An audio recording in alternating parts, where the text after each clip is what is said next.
প্রিয় শিক্ষার্থীরা, তোমাদের সবাইকে শুভেচ্ছা জানিয়ে আজকের অনলাইন ক্লাসটি শুরু করছি। তৃতীয় বর্ষের অ্যাটমিক স্পেকট্রোমেট্রিক মেথডের যে ক্লাসগুলো চলছিল তারই অ্যাটমিক অ্যাবজর্পশন স্পেকট্রোস্কোপির প্রিন্সিপাল সম্পর্কে তোমরা বিগত ক্লাসে জেনেছো। তো অ্যাটমিক অ্যাবজর্পশন স্পেকট্রোস্কোপির যে ইনস্ট্রুমেন্টেশন সেটা সম্পর্কে আজকে আমরা জানবো। চলো তাহলে আমরা ক্লাসটি শুরু করি।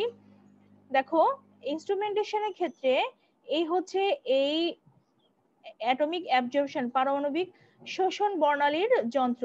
তো এর ভেতরের যে ফাংশন এখানে একটু দেখে রাখো, এটা হচ্ছে একটা কম্পিউটারের মনিটর।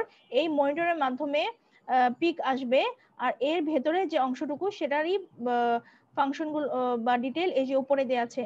তো এখানে আছে হচ্ছে হলো ক্যাথোড ল্যাম্প, এই হচ্ছে নমুনা, এটা হচ্ছে একটা অ্যাটোমাইজার, আর এই এখানে মনোক্রোমাটক থাকবে, স্লিট থাকবে এবং ডিটেক্টর থাকবে। তাহলে চলো আমরা একটা একটা করে এই অংশগুলো সম্পর্কে জানি। প্রথমেই হচ্ছে হলো ক্যাথোড ল্যাম্প। হলো ক্যাথোড ল্যাম্পে দেখো একটা ক্যাথোড আছে যেটা যে সিলিন্ডার আকৃতির, আর একটা আছে হচ্ছে অ্যানোড। অ্যানোডটি মূলত টাংস্টেন ফিলামেন্টের। আর এই যে হলো ক্যাথোড এটার ভেতরে হচ্ছে ইনার্ট গ্যাস থাকে। তো এই যে অ্যানোড আর ক্যাথোড এর মাঝখানের যে ভোল্টেজ সেটা হচ্ছে 300 থেকে 500 ভোল্ট। তো এই এই পরিমাণ ভোল্টে যখন ইনার্ট গ্যাস পাস করা হয় তখন তারা আয়োনাইজ হয়ে যায়।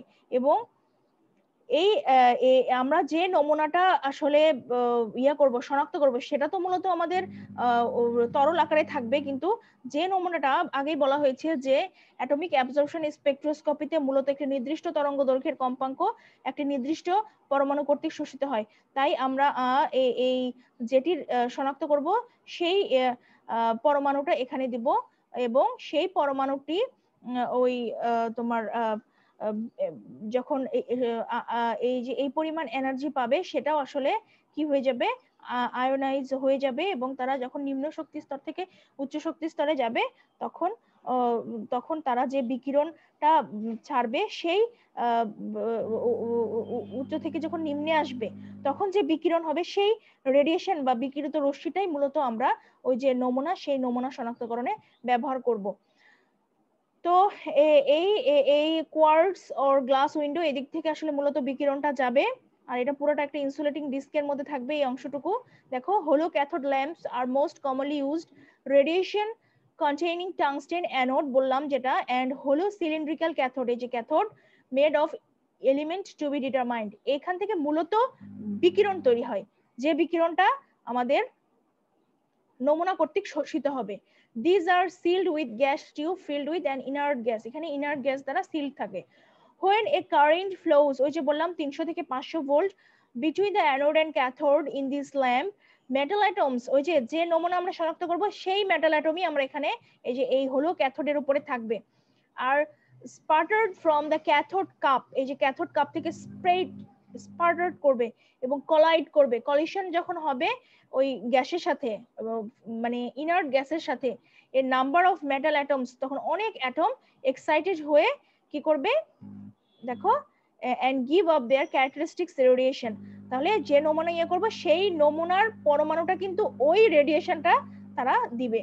আচ্ছা, এখন দেখো যে নেবুলাইজার বা অ্যাটোমাইজার যেটা বললাম আমরা, বার্নারের ওই অংশটুকু, নেবুলাইজার সাক আপ লিকুইড স্যাম্পল, ওই যে আমরা যে স্যাম্পলটা আসলে করব, নমুনা যেটা আমরা শনাক্ত করব at controlled rate, and ওটা ওই যে ওর একটা কন্ট্রোলিং পাওয়ার আছে, যে কন্ট্রোল ওই পরিমাণে সে ওই লিকুইডটা দেবে। এক কথায় হচ্ছে যে স্প্রে করি না আমরা, just sprayer, creative fine aerosol spray for introduction into flame, যেটা ফ্লেমের ভিতরে স্প্রে করবে।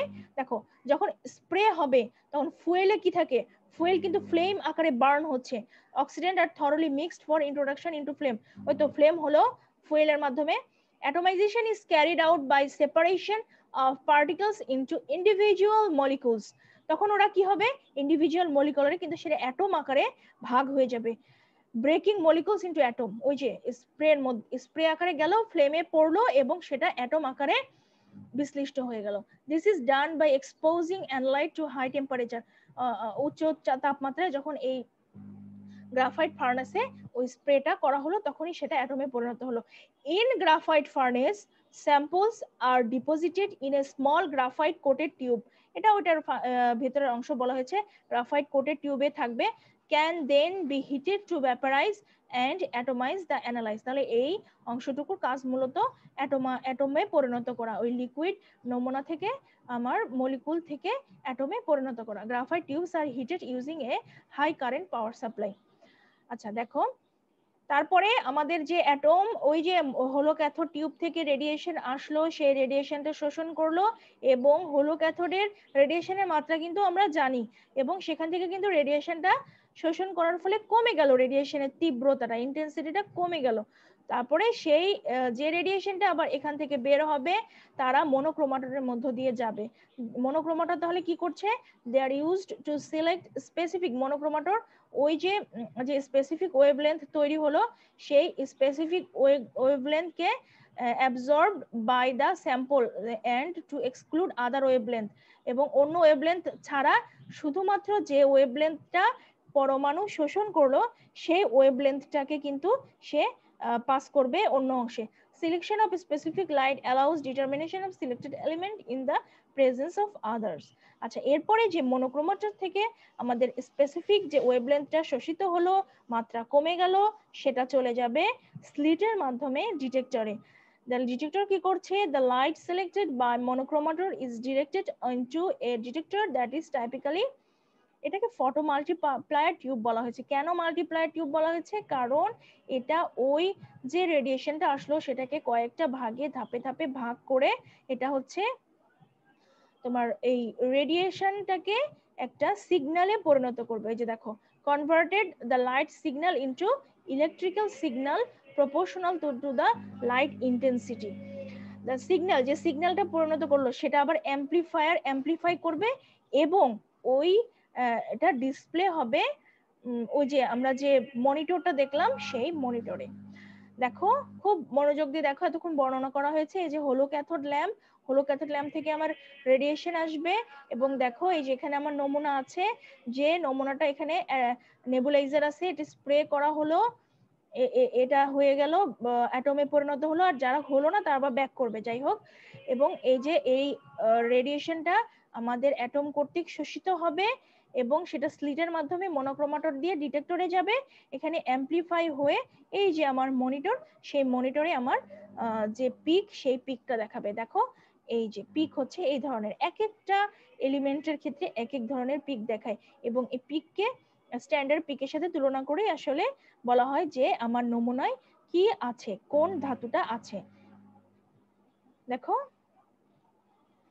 আচ্ছা এখন দেখো আমরা ইনস্ট্রুমেন্টেশন সম্পর্কে জানলাম, বাট এই যে ইনস্ট্রুমেন্টেশন, এই ইনস্ট্রুমেন্টেশনে কিন্তু অনেক বাধা বিপত্তি আসতে পারে, মানে এত সহজেই যে সব পিকগুলো তুমি পেয়ে যাবা তা না, তো এটার কিছু ত্রুটি বলতে পারো।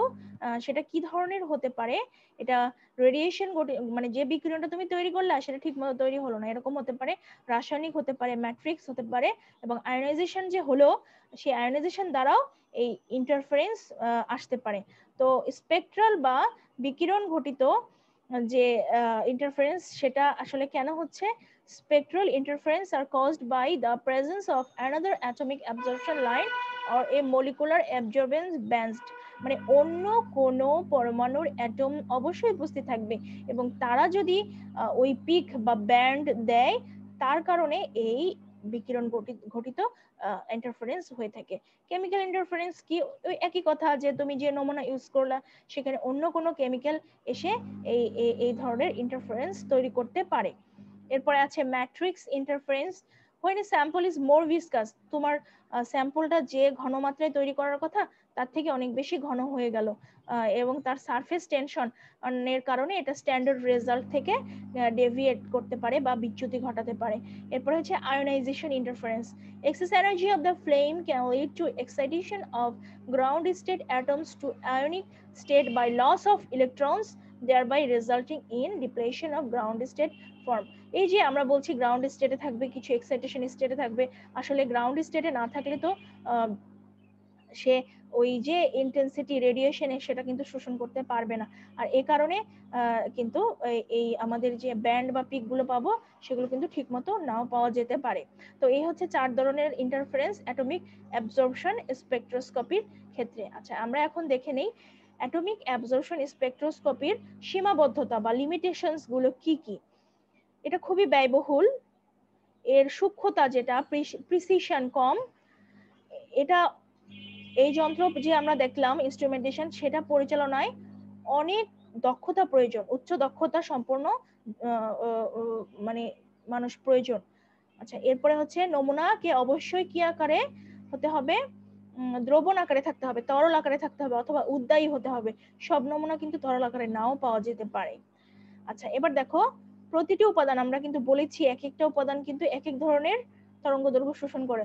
সো তোমার প্রত্যেকটা উপাদানের জন্য আলাদা আলাদা কিন্তু রেডিয়েশনের প্রয়োজন হচ্ছে বা আলোক উৎসের প্রয়োজন হচ্ছে। আচ্ছা, এরপর আমরা দেখি অ্যাপ্লিকেশনস বা প্রয়োগগুলো কোথায় কোথায় এই অ্যাটমিক অ্যাবজর্পশন স্পেকট্রোস্কোপির ক্ষেত্রে। দ্রবণের সূক্ষ্ম পরিমাণ ধাতু নির্ণয় করতে এটি মূলত ব্যবহৃত হয়, আর যে কোনো কিছুর অনেক বিশুদ্ধতা নির্ণয় ব্যবহৃত হয়। তো বিশুদ্ধতা নির্ণয়গুলো কোন কোন ক্ষেত্রে আমরা দেখে নেই।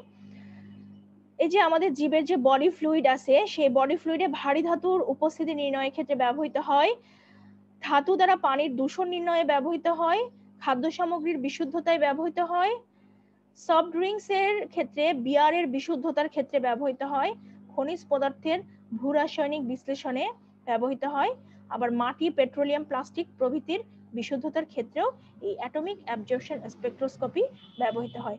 আশা করি তোমরা অ্যাটমিক অ্যাবজর্পশন স্পেকট্রোস্কোপির প্রিন্সিপাল, এর ইনস্ট্রুমেন্টেশন, প্রয়োগ এবং সীমাবদ্ধতা এবং এর ইন্টারফারেন্স গুলো কি কি এগুলো বুঝতে পেরেছো। খুব ভালো করে স্টাডি করবে। আর তোমাদের এর পরের ক্লাস যেটি হবে সেটি মূলত হবে পারমাণবিক বিকিরণ বর্ণালীর উপরে। তোমরা ততক্ষণ পর্যন্ত সবাই খুব ভালো থেকো আর খুব ভালো করে স্টাডি করো। ধন্যবাদ সবাইকে।